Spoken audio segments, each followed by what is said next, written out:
qui se ressemble, s'assemble. On dirait bien que l'histoire de notre espèce Homo sapiens fait mentir le proverbe. Au fil de sa jeune histoire, Homo sapiens a croisé d'autres espèces humaines et ne s'est pas contenté de tailler une bavette avec eux. Vous faites quoi ce soir, chère demoiselle Néandertal? Ou beau jeune homme Denisova? J'exagère? Sans doute. Mais ce qui est certain, c'est que les différentes espèces d'Homo se sont mélangées. Comment le sait-on? Grâce à la génétique, bien sûr. Et c'est grâce à la génétique toujours que nous savons qu'aujourd'hui, entre deux groupes humains géographiquement fort éloignés, il y a finalement moins de différence qu'entre deux populations de chimpanzés vivant sur le même continent.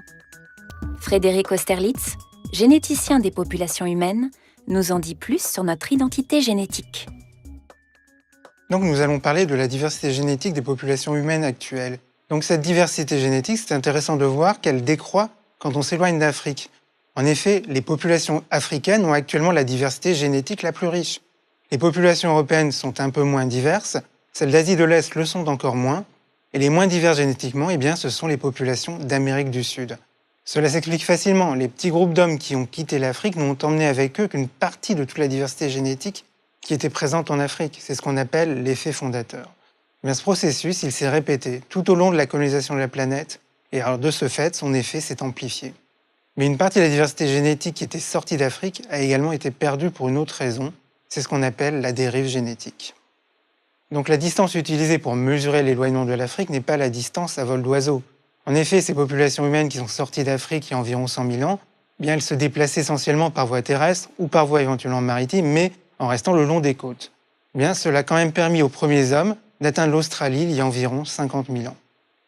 Et donc, pour mesurer la distance qui sépare les populations humaines de l'Afrique de l'Est, on utilise une distance qui tient compte de ces routes possibles de migration.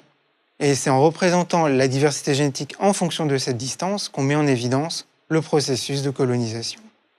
Ainsi, la génétique permet de reconstituer ces routes. Elle a permis par exemple de montrer que la colonisation des Amériques s'est d'abord faite le long des voies côtières.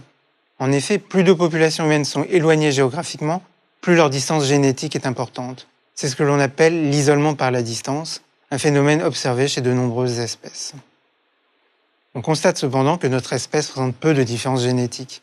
Deux populations humaines, même très éloignées sur la planète, présenteront beaucoup moins de différences génétiques que par exemple deux populations de chimpanzés situées en Afrique. Cette homogénéité génétique de notre espèce, elle provient de la colonisation récente de la planète. Comme on l'a dit, l'homme moderne n'a quitté l'Afrique qu'il y a environ seulement 100 000 ans. Nos populations n'ont pas eu le temps de se différencier fortement depuis cette récente sortie d'Afrique.